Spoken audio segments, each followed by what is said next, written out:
I can recall at one point where it was custom when we were overseas traveling from state to state, place to place. There will always be a group and an entourage of people with posters and memorabilia that was associated with the other artists. When we got to the hotel or to the venue, when the bus pulled up, there would be a group of people out there, particularly looking for Banks, Buck, or 50, and that was a reoccurrence. And I was just basically a member of the crew, just like a roadie. Like there was never any anticipation for me when we got to these places. But I can remember at one point we got to a certain place and it was a little bitty white dude. He couldn't have been no older than 8 or 9, but he had on like all this West Coast shit, and he had a poster of me and he had a marker, and he didn't give a fuck about nobody else on the bus. He wanted my, and like we all noticed it that day, and everybody was like cheering for me, teasing me like, yeah, Spider says you go woo woo. So I remember that was like a real cute moment that was memorable, because he was just a little dude that was West Coast out, and he was waiting for Spider to get off the bus. And it was my first time encountering that after watching my peers go through it on a routine through groups of people. I just had one person that kind of like was anticipating my arrival, similar to what they went through, and I'll never forget that. It was at West Coast. He just yes, loved the West Coast. yes, Man. and he was like, he had all blue on, he was all geared up, and he was just like, he wanted to see the low. I believe that you were most close with Young Buck from G Unit at the Yep, time. basically, yes. Now, Young Buck actually left. Were you still around when Young Buck left? And nah, it was kind of like when Buck was on his way out, he was trying to convince me to leave with him.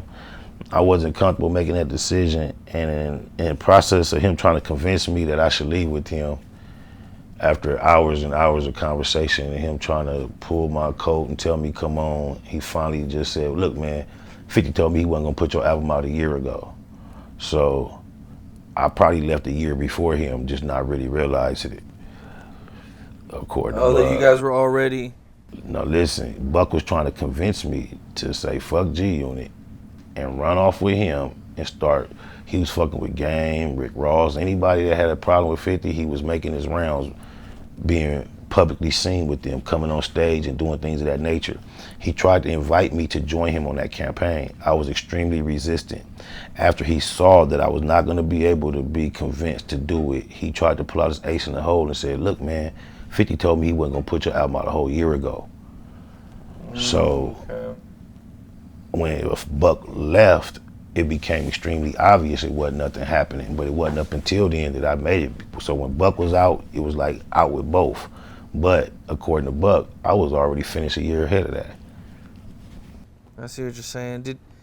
Did Young Buck ever help you get a deal or anything like that? Or Yeah, my whole deal came through my affiliation with Young Buck.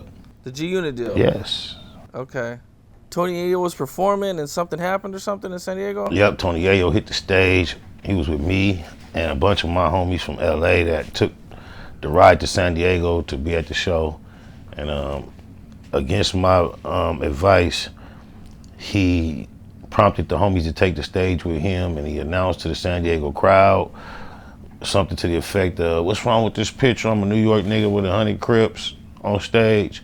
I kind of like let him know that wasn't the wisest thing to do in the San Diego area, being that it was, heavily populated with red rags. And without going into a whole bunch of detail, I've told the story plenty of times, but him doing that triggered some irritation from the crowd.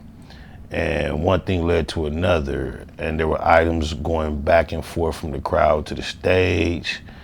And basically there was no more energy left for a show, because basically Tony Yayo came out to a bunch of red rags and brought a whole bunch of Crips on stage and was aggressive about the presentation and didn't allow me to do it the way that I had decided that it should be done.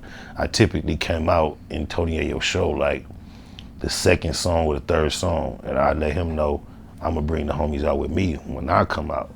However, as soon as this show started, we was backstage, it was time to take the stage. He started telling them, oh, come on, tell the homies, let's go, cuz. Come on, cuz.